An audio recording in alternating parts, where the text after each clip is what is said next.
The alarms were screaming across Nexus Prime when Council Prime Veltar finally accepted the truth. His people were going to die.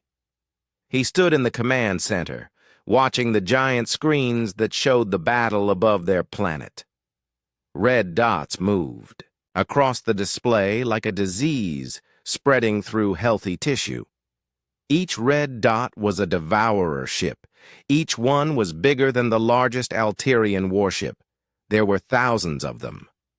"Sir, the Fourth Fleet is gone," reported his aide, a young Alterian named Crix. His feathers were pale with fear. Admiral Zenth's ship was the last one. The Devourers took it apart piece by piece. Veltar closed his eyes. The Fourth Fleet had been their strongest, 60 ships with the best weapons the Confederation could build. The Devourers had destroyed them in less than an hour. The Devourers were machines, ancient, hungry machines that ate entire worlds. They had appeared at the edge of the galaxy 3 years ago, and they had not stopped moving since. 4 entire species were already gone. Not defeated, completely eaten. Their worlds were now empty metal balls floating in space. "What about the evacuation ships?" Veltar asked. "Half are loaded," Crix said. "But the Devourers will be here. In 6 hours, we need more time." Veltar looked at the tactical display again. The Confederation had been the strongest alliance in the galaxy for 1,000 years. 12 species working together. Now only 8 species were left, and they were all running for their lives. "Sir," another aide called out. "The humans have sent a message. They want to help." Veltar almost laughed. The humans. The galaxy's newest species. They had joined the Confederation only 50 years ago. Most council members still thought of them as children playing with simple toys. "What do they offer?" Veltar asked. "Medical supplies, food. They say they can send a hospital ship." Of course they did. The humans were kind, but they were weak.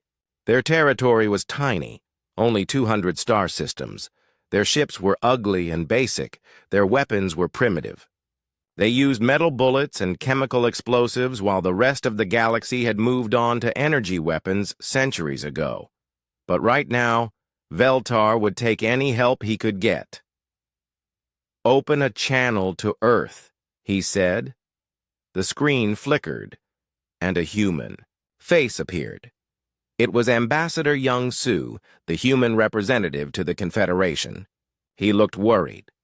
"Council Prime Veltar," Young Su said with a small bow. "We have heard about the Devourer attack. Humanity wants to help."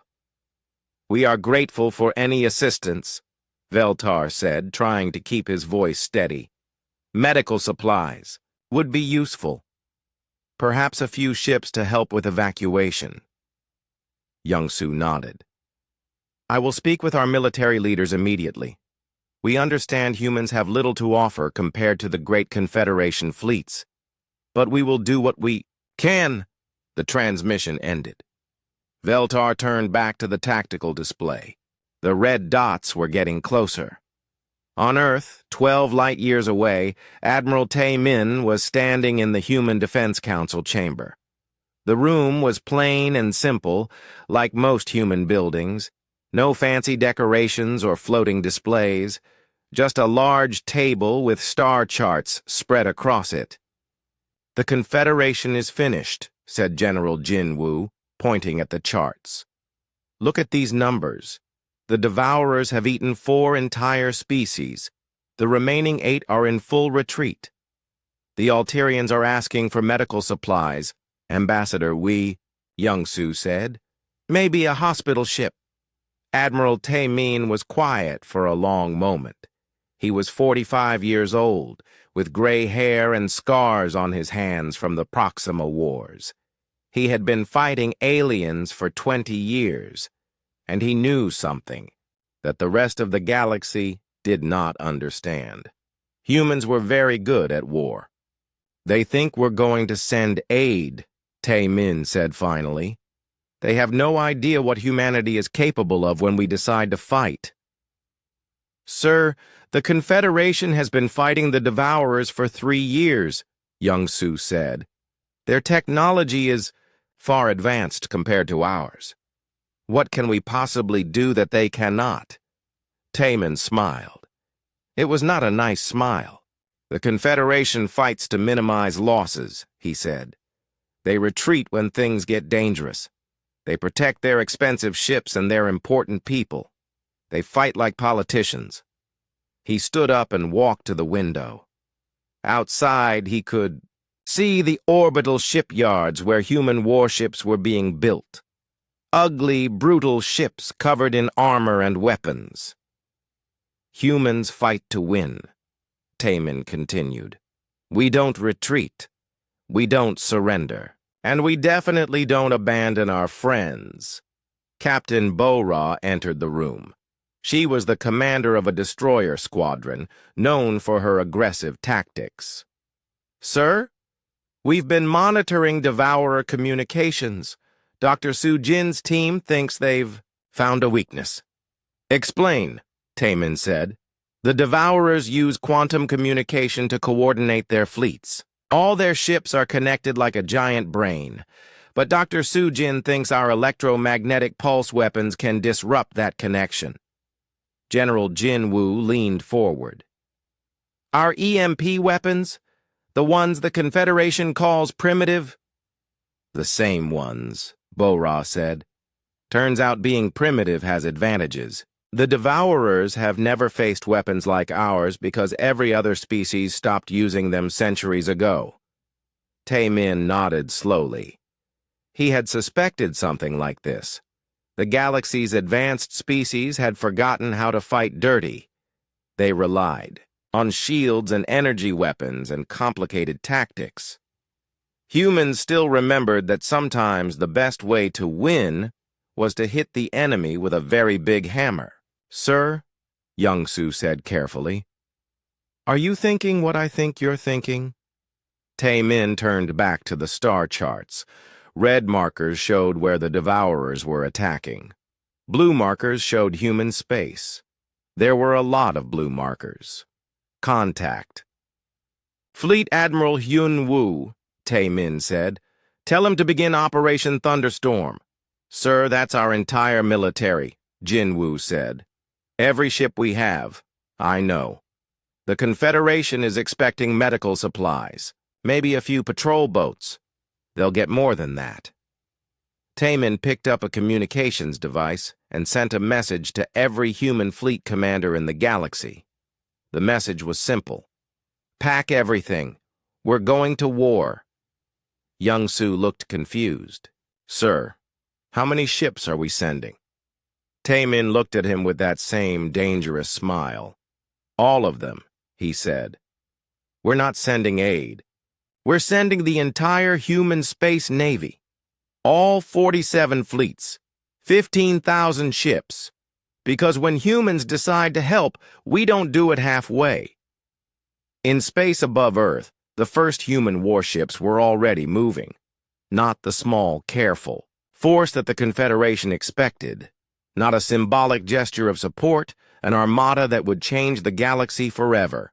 Dr. Soo-jin had been studying Devourer technology for 3 years, ever since the first derelict machine was found floating in human space. What she discovered would change everything.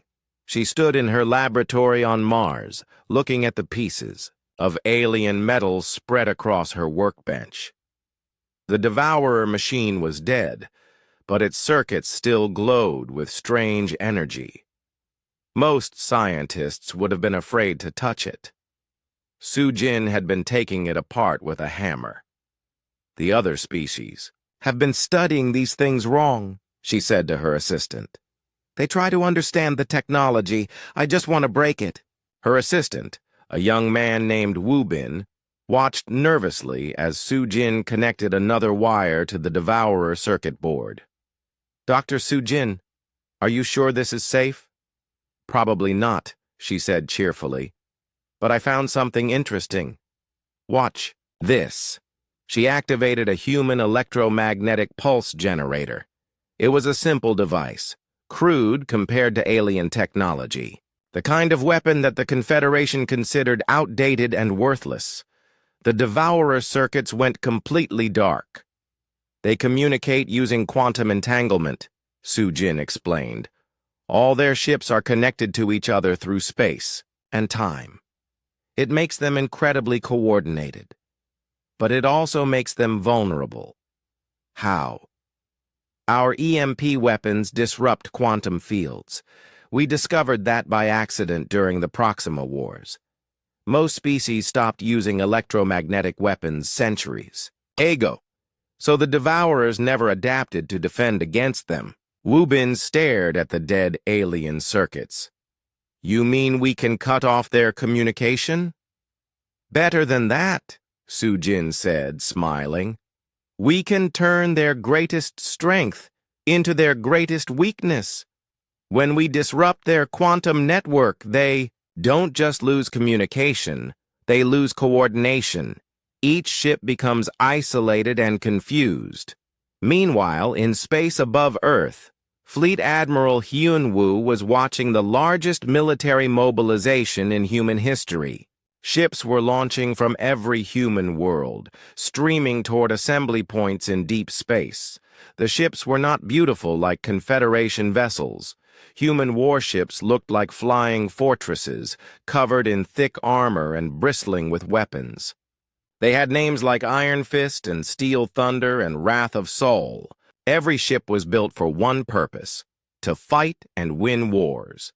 Captain Dong Hyun commanded the newest and largest human warship, the dreadnought Sol's Fury. It was 50 kilometers long and carried enough firepower to destroy a small moon. As Azi, he watched his crew prepare for battle. He thought about what made human ships different. Confederation ships relied on energy shields for protection. When the shields failed, the ships were destroyed.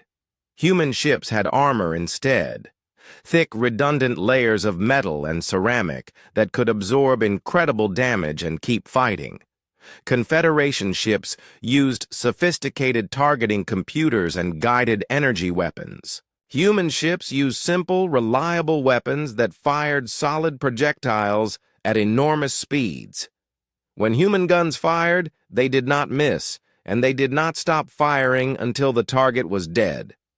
Sir, his weapons officer reported, all EMP generators are online and ready. Dong Hyun nodded. Every human ship had been equipped with Dr. Su-Jin's electromagnetic pulse weapons. The weapons were simple and crude, but they would be devastating against an enemy that had never faced them before. Estimated time to target? He asked. 6 hours, sir. We'll arrive just as the Devourers reach Alterian space. On Nexus Prime, the evacuation was not going well. The Devourer fleet was only 3 hours away, and half the population was still on the planet. Council Prime Veltar stood in the command center, watching the refugee ships struggle to escape.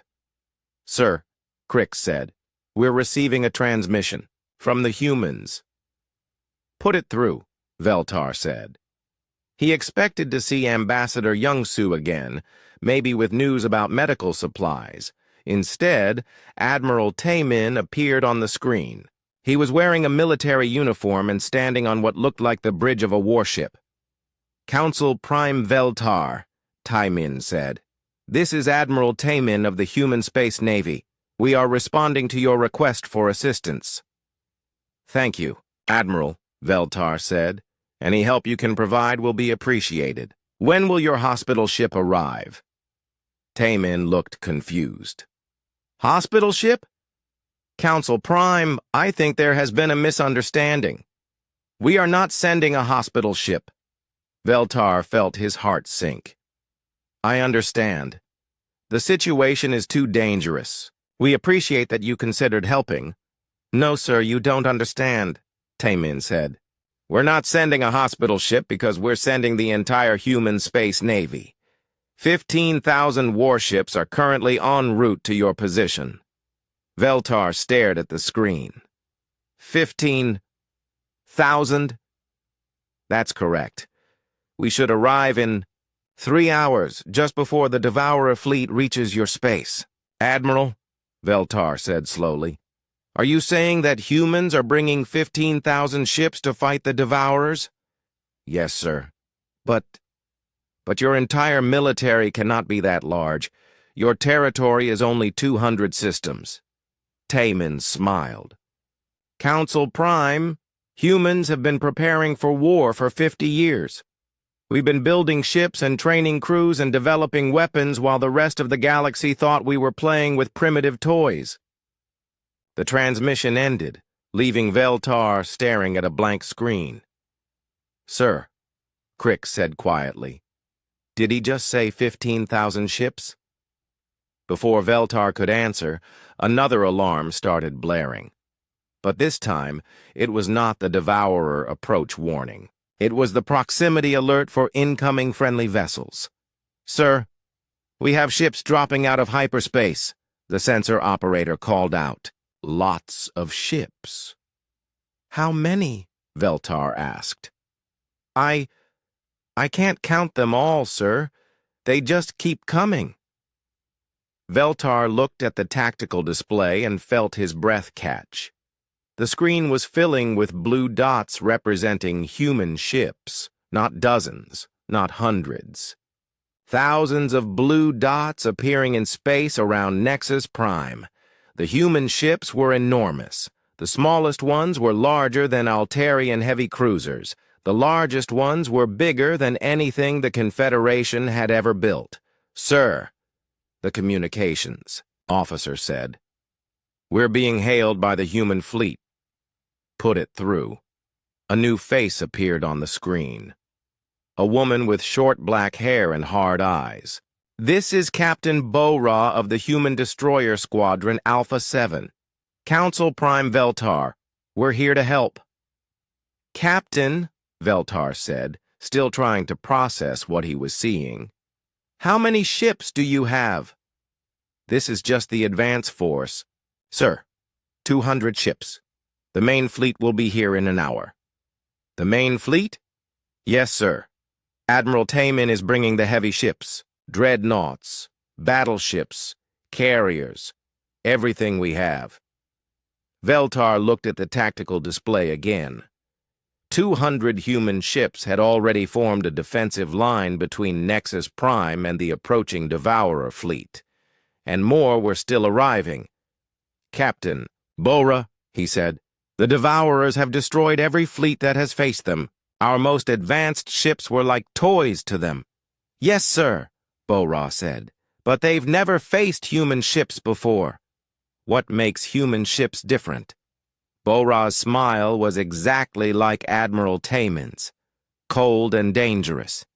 Council Prime, she said. The Confederation builds ships to explore and trade and keep the peace. Humans build ships to kill things, and we're very good at it. In the distance, space itself seemed to tear open as the main human fleet arrived. Hundreds of massive ships, each one a floating weapon of war. At their head was the dreadnought Soul's Fury, its armor scarred from a dozen battles, its weapons powered and ready. Admiral Taman's voice echoed across all communication channels. All human ships, this is Admiral Taman. We are here to demonstrate something that the galaxy has forgotten. When humans decide to fight, we fight to win. When humans decide to help, we bring everything we have. The Devourer fleet was 1 hour away. They were expecting to find a broken, retreating enemy. Instead, they were about to discover what happened when you threatened humanity's friends. The Devourer fleet arrived exactly when expected. 3,000 machine ships dropped out of hyperspace at the edge of Altarian space, their dark hulls reflecting starlight like mirrors of death. For 3 years, this sight had meant the end of worlds. Today, they found something waiting for them. Captain Bo-Ra stood on the bridge of her destroyer Thunderstrike, watching the enemy fleet on her tactical display. Behind her, the massive human armada spread across space in perfect formation. 15,000 ships arranged in a battle line, 50,000 kilometers wide. "Contact the Altarian Command Center," she ordered. "Tell them to get their evacuation ships behind our fleet." Her communications officer looked confused. "Captain, shouldn't we be evacuating too?" Bo-Ra smiled. "Son, humans don't evacuate. We advance." On Nexus Prime, Council Prime Veltar watched the tactical display with growing amazement. The human fleet was not retreating. They were not even trying to avoid the enemy. Instead, they were moving forward directly toward the Devourer Armada. "Sir," Crick said, "the humans are transmitting something." "Put it through," Veltar ordered. Admiral Tae Min's face appeared on the screen. He was calm, like he was discussing the weather instead of facing certain death. "Devourer Fleet," Tae Min said. "This is Admiral Tae Min of the Human Space Navy. You have attacked our friends. You have threatened innocent people. This ends now." The response came in the form of electronic screeching, the sound devourers made when they communicated. Universal translators couldn't understand it, but the meaning was clear. Mockery. The machines were laughing at the humans. "Dr. Su-Jin," Tae Min said, turning to someone off-screen, "activate the static field generators." Across the human fleet, thousands of electromagnetic pulse generators came online simultaneously. The effect was immediate and devastating. The Devourer fleet, which had been moving in perfect coordination, suddenly scattered like confused insects. Ships that had been flying in formation collided with each other. The electronic screeching turned into chaotic noise. "What just happened?" Veltar asked. "We cut off their communication," Captain Bo-Ra explained over the radio. "The Devourers use quantum entanglement to coordinate their actions. Our EMP weapons disrupt that connection. Each ship is now operating independently." For the first time in galactic history, a Devourer fleet was vulnerable. "All ships," Admiral Tae Min's voice echoed across human communication channels. "Attack. Formation Alpha. Target the largest ships first. No prisoners. No mercy. Show them what humans do to things that threaten our friends." The human fleet moved forward like a great wave of metal and death. The ships were not graceful like Confederation vessels. They were brutal and practical, designed by people who understood that war was not beautiful. Captain Dong-hyun commanded the dreadnought Soul's Fury from the center of the battle line. His ship was the largest in the human fleet, a 50-kilometer fortress of armor and weapons. As the Devourers approached, he gave a simple order. "All weapons, maximum power." "Fire!"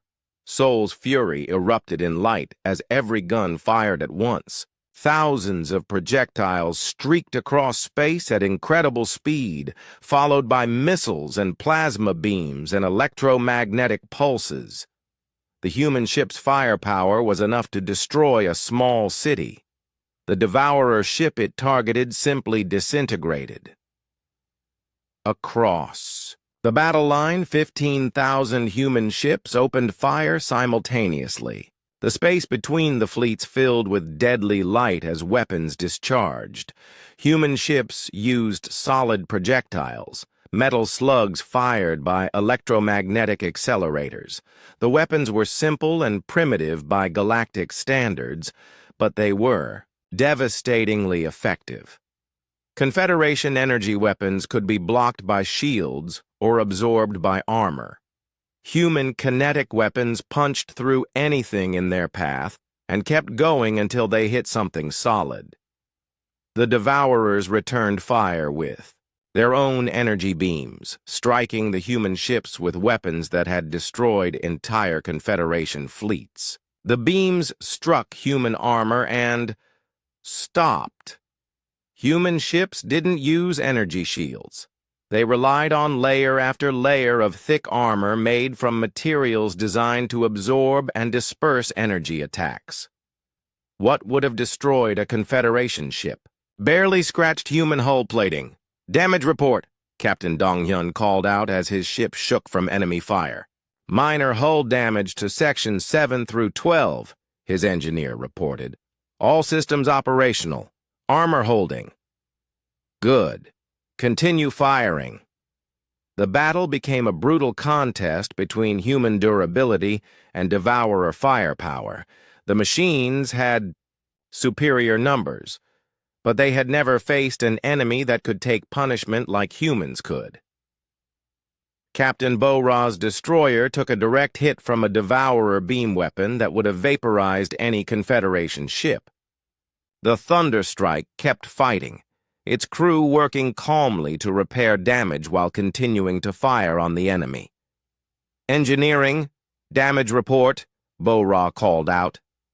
Forward armor is melted through to the 3rd layer, came the reply. But the 4th layer is holding. We can keep fighting. Excellent. Target that devourer cruiser and put it out of our misery. But the real surprise came when Commander Nari led the first boarding action in galactic history.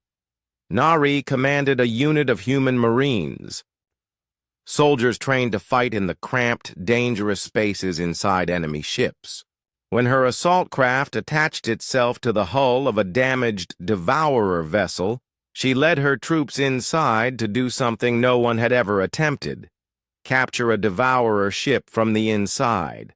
The interior of the devourer ship was a maze of metal corridors and electronic systems. The air was filled with electromagnetic interference that would have disabled most alien equipment, but human technology was designed to work in harsh conditions. Move fast, Nari ordered her Marines. Find their central computer and plant the charges. The Marines advanced through the ship in small groups, using their powered armor to smash through devourer defense systems. When mechanical guards tried to stop them, the humans destroyed them with simple, reliable weapons that worked even in the electronic chaos inside the ship. Commander, we found it, one of her sergeants reported. The central computer is 3 levels down. Plant the explosives, Nari ordered. 2 minutes and we're out of here. The boarding action took exactly 6 minutes from start to finish. When Nari's team evacuated, the devourer ship exploded from the inside, its central computer, destroyed by human demolition charges.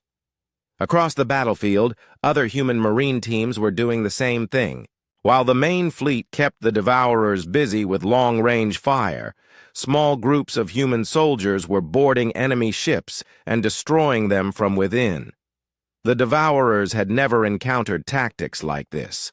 For 1,000,000 years, they had fought enemies who tried to match them in technology and sophistication. Humans fought dirty, using simple weapons and brutal tactics that the machines couldn't predict or counter. Sir, the sensor operator on Nexus Prime called out, the devourer fleet is breaking up. Veltar looked at the tactical display in amazement. The red dots representing enemy ships were disappearing one by one, not retreating, being destroyed. How? Many human ships have been lost? He asked. 12, sir. 12 ships out of 15,000. Veltar stared at the numbers. The human fleet had faced the most dangerous enemy in galactic history and lost only 12 ships. The Confederation had never achieved anything close to that kind of victory ratio. Sir, Crick said quietly, I'm reading massive explosions in the Devourer formation. Their command ship just went critical. On the tactical display, the largest red dot flared and disappeared. The Devourer command ship had been destroyed by a concentrated barrage from 20 human dreadnoughts.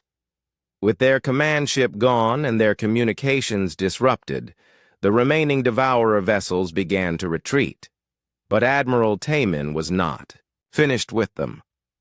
"All ships pursue and destroy," he ordered. "No Devourer ship leaves this system alive." The human fleet surged forward, chasing down the fleeing machines with ruthless efficiency. Ships that had terrorized the galaxy for 3 years were hunted down and destroyed one by one. When the battle ended 4 hours later, the entire Devourer fleet was gone. Not a single machine ship escaped. In the silence that followed, Admiral Tamin opened a communication channel to the Alterian Command Center. "Council Prime Veltar," he said, "the immediate threat has been eliminated. But this is only the beginning. We're going to make sure the Devourers can never threaten anyone again." Veltar looked at the tactical display, now showing only blue dots representing human ships. "Admiral, how is this possible? The Confederation has fought the Devourers for 3 years without a single major victory." "Council Prime," Tamin replied. "The Confederation fights to avoid losses. Humans fight to win. That makes all the difference." News of humanity's victory spread across the galaxy faster than light itself. Species that had been preparing to flee their homeworlds suddenly found hope. But Admiral Tamin was not satisfied with one defensive victory. He wanted to end the Devourer threat forever. 3 days after the Battle of Nexus Prime, Captain Wu Jin stood in the intelligence center aboard the human command ship Eternal Vigilance. Around him, dozens of analysts studied captured Devourer data, looking for weaknesses to exploit. "Admiral," Wu Jin reported, "we've broken their navigation codes. We know where their home systems are located." Admiral Tamin studied the star charts showing Devourer territory. It was a vast region of space that had been completely consumed by the machines. Hundreds of star systems turned into metal worlds, dedicated to building more Devourer ships. "How many systems?" Tamin asked. 47 core worlds, sir, all heavily defended. Intelligence estimates suggest they have at least 10,000 ships in reserve." General Jin Wu, who had arrived from Earth on the fastest transport available, looked at the numbers grimly. "Sir, that's almost as many ships as we have in total, and they'll be fighting on their home ground." "Good," Tamin said simply. Jin Wu stared at him. "Sir, General, for 3 years the Devourers have been choosing when and where to fight. They attack weak targets and retreat when faced with serious resistance. But if we attack their core, worlds, they'll have to defend them. They'll have to fight us on our terms." Admiral Ye Jin, commander of the Human Logistics Corps, spread more charts on the table. "Sir, I've been running supply calculations. To sustain a fleet this size deep, in enemy territory, we'll need forward bases and supply lines stretching across half the galaxy. Already taken care of," Tamin said. "For the past 2 years, we've been secretly building supply depots in unclaimed systems along the galactic rim. The Confederation thought we were exploring. We were preparing for war." Fleet Admiral Hyun Woo looked up from the tactical displays. "Sir, this is extremely risky. We'll be dividing our forces while facing a numerically superior enemy on their home territory. Every military doctrine says this is suicide." Tamin smiled his cold smile. "Every military doctrine, written by species that have never won a war against the Devourers. We're going to show them how humans think about warfare." He turned to address the entire command staff. "The Confederation has spent 3 years fighting defensively Every battle has been a retreat. Every victory has been temporary. The Devourers attack. The Confederation falls back, and more worlds are consumed. He pointed at the star charts showing Devourer space. We're going to change that. We're going to take the war to them. We're going to attack their core worlds, while their fleets are scattered across the galaxy, trying to deal with our raids on their outer territories. Captain Wu Jin activated a holographic display showing human fleet movements. Sir, intelligence suggests the Devourers are already reacting to our presence. They're pulling ships back from their advanced fleets to defend their home systems. Perfect, Taemin said. That gives the Confederation time to rebuild, and it means fewer Devourer ships will be available when we hit their core worlds. The plan was audacious beyond anything the galaxy had ever seen. While most of the human fleet would stage raids across 17 different systems to confuse and scatter Devourer forces, a strike force of 5,000 ships would attack directly into the heart of enemy territory. General Kyung-min, commander of human ground forces, studied the intelligence reports on Devourer worlds. Sir, these factory planets are heavily defended. We'll need to conduct planetary assaults against entrenched machine forces. Can it be done? Taemin asked. Yes, sir, Kyung-min said without hesitation. Human Marines are trained to fight in hostile environments. Devourer factory worlds are just another type of hostile environment. Dr. Hae-won, the technology specialist who had helped develop the EMP weapons, raised a concern. Admiral, the deeper we go into Devourer space, the less effective our static field generators will be. They're adapting to our electromagnetic attacks. How long before they develop countermeasures? Taemin asked. 6 months, maybe less. Then, we have 6 months to end this war. 2 weeks later, the human fleet began the largest military operation in galactic history. 17 separate task forces jumped to different points along the Devourer frontier, attacking supply lines and communication relays. Each attack was perfectly coordinated to create maximum confusion. Captain Sung Ho led the 3rd Marine Division in an assault on a Devourer supply depot. His troops landed on the metal surface of what had once been a living world, now converted into a massive factory complex. Remember, Sung Ho told his Marines over the radio, these machines have been building ships for 1,000,000 years. They think they're unstoppable. Show them what humans think about that. The Marines advanced across the factory world's surface using tactics that no other species had ever attempted. Instead of trying to match Devourer technology, they used simple, brutal methods that worked. When Devourer defense systems tried to stop them with energy barriers, the Marines used explosive charges to blast through solid walls instead. When machine guards attacked with sophisticated weapons, human soldiers responded with simple, kinetic rifles that punched through any armor. Sector 7 is clear, reported Sergeant Da-min. Demolition charges are in place. Sector 12 secure, came another report. Ready to blow the main reactor. Sung Ho watched his troops work with professional efficiency. Human Marines had trained for this kind of operation for years. They knew how to fight in hostile environments, how to destroy critical infrastructure, and how to get out alive when everything around them was exploding. All units, execute destruction sequence, he ordered. The Devourer factory world died in a chain of explosions that could be seen from orbit. Critical production facilities that had operated for thousands of years were reduced to scrap metal in minutes. Similar operations were taking place across 17 systems simultaneously. Human forces struck like lightning, destroying key installations and disappearing before Devourer reinforcements could arrive. But the main attack was yet. to come.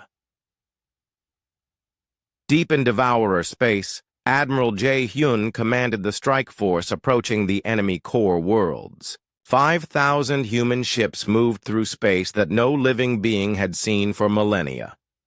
"Sir," his sensor operator reported, "we're detecting massive energy signatures ahead. The Devourer home fleet is waiting for us." Jae-hyun studied the tactical display. 8,000 enemy ships arranged in defensive formations around their most important worlds.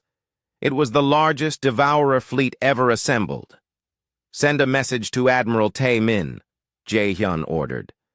"Tell him we found the enemy main force. Beginning attack run now." He turned to his fleet commanders. "All ships, attack formation Delta. We're going directly at their strongest positions." Engineer Min Ho, watching from the bridge of the battleship Iron Resolve, felt his heart racing as the human fleet accelerated toward certain death or certain victory. With humans, it was often hard to tell the difference. "Sir," his weapons officer called out, "enemy fleet is opening fire." "Return fire," Jae-hyun ordered. "All weapons, maximum range. Show them that humans don't back down from a fight." The space between the fleets exploded with weapons fire as 8,000 Devourer ships faced 5,000 human vessels in the largest battle in galactic history.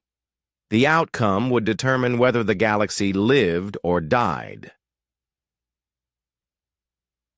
Pilot So Young led her fighter squadron through the chaos of the main battle, targeting Devourer command ships with precision strikes.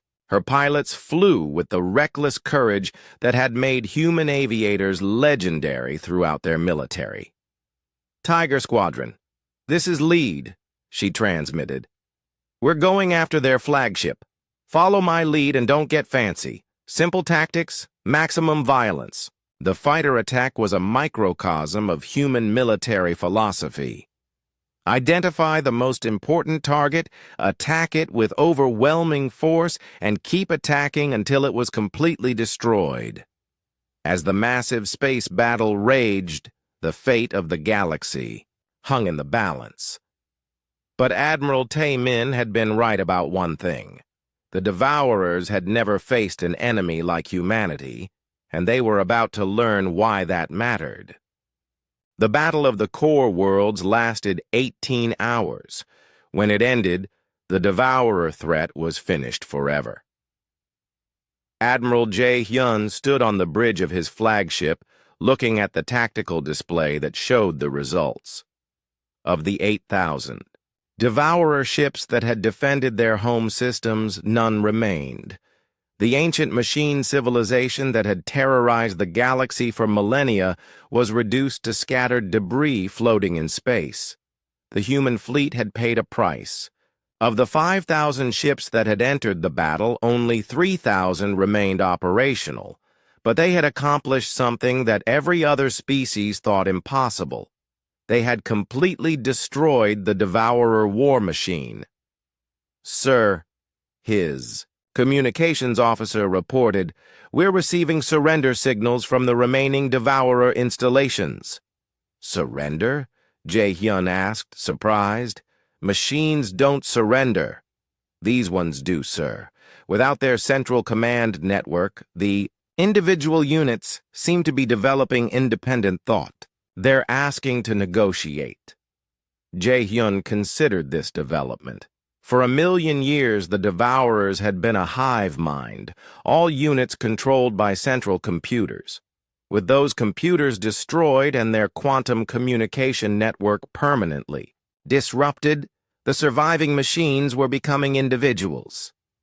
"Tell them we'll accept their surrender," he said, "but they'll be relocated to systems far from any inhabited worlds, and they'll be monitored permanently." The war was over. 6 months later, the galaxy was a very different place. Council Prime Veltar stood in the new Galactic Council chambers on Earth, preparing to participate in a ceremony that would have been unthinkable a year ago. The Galactic Confederation no longer existed. In its place was the Terran hegemony, with humanity as the acknowledged leader of known space. The transformation had not come through conquest.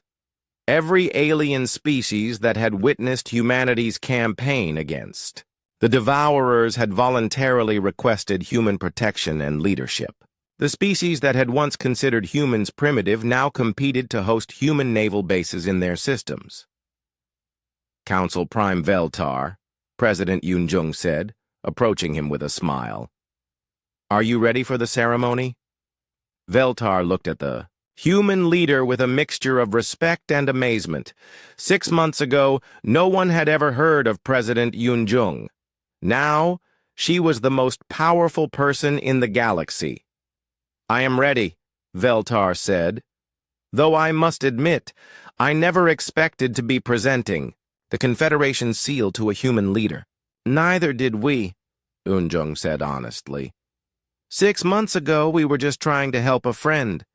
We never intended to end up running the galaxy." The ceremony took place in the new Galactic Council chamber, a simple but impressive room that reflected human architectural principles, functional, durable, and built to last. Representatives from all 12 surviving species were present, along with human military and civilian leaders. Admiral Taemin, now promoted to Fleet Marshal of Galactic Defense, stood beside President Yunjung as Veltar approached with the ancient Confederation seal. The seal was a beautiful crystal artifact that had symbolized galactic leadership for 1,000 years. "By the authority granted to me as the last Council Prime of the Galactic Confederation," Veltar said formally, "I transfer leadership of galactic civilization to the Terran hegemony and President Eunjung of Earth." He placed the seal in Eunjung's hands. "May humanity lead us to a better future." Eunjung accepted the seal with appropriate gravity. "Humanity accepts this responsibility. We promise to protect all species and ensure that threats like the Devourers can never arise again." The ceremony was broadcast across 50,000 star systems. On worlds that had been preparing to flee the galaxy just months ago, alien populations watched as power officially transferred to the species that had saved them all. After the ceremony, Admiral Taemin met privately with his senior commanders to discuss the new reality they faced. "The easy part is over," he told them. "We destroyed the Devourers. Now we have to govern the galaxy." Captain Bo-Ra, now Admiral Bo-Ra and commander of the Human Naval Academy, nodded. "We have officers from 12 different species requesting training in human tactical doctrine." "Good," Taemin said. "Train them well. We'll need competent allies to patrol a galaxy this size." Admiral Ye-Jin spread out charts showing human fleet deployments. "We have patrol squadrons in every inhabited system. Trade routes are secure for the first time in 3 years. Piracy is down 90%. "What about resistance to human leadership?" Taemin asked. "Minimal," reported Ambassador Da-Yun, the new head of the Human Diplomatic Corps. "Most species are grateful just to be alive. The few that have objections keep them quiet when they remember what happened to the Devourers." General Kyung-min added, "We're establishing permanent bases on key worlds throughout the galaxy. Not occupation forces, protection details. Most planetary governments are competing to host our troops." Dr. Su Jin, now Director of Galactic Technology Development, had more encouraging news. "The technology sharing program is working well. Human engineering principles are being adopted throughout the galaxy. Infrastructure that used to break down regularly is now built to last." Taemin nodded, satisfied. "What about long-term threats?" Captain Wu Jin, now head of Galactic Intelligence, consulted his reports. We're monitoring several potential problems in the Outer Rim, some aggressive species that haven't heard about the Devourer War yet, a few isolated machine civilizations that might cause trouble, nothing we can't handle. Good. Make sure we stay prepared.